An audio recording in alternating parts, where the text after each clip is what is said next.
Во најтемниот лавиринт на Крит се криеше чудовиште, а само еден херој се осмели да влезе внатре. На островот Крит стоел огромен лавиринт.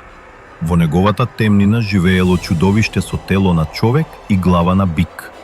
Минотаурот, стравот на целиот регион. Атинскиот принц Тезеј се пријавил доброволно да влезе во лавиринтот.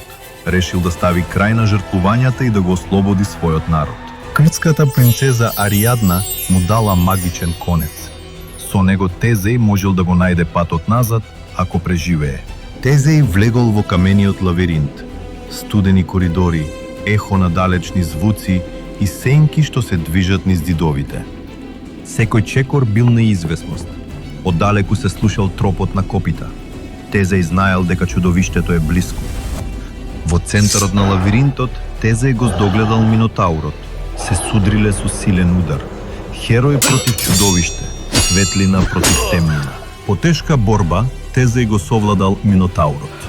Лавиринтот конечно молчел. Со конецот на Ариадна, Тезеј го пронашол излезот и ја донел слободата. Легендата за херојот се пренесува со векови, како символ на храброст и мудрост.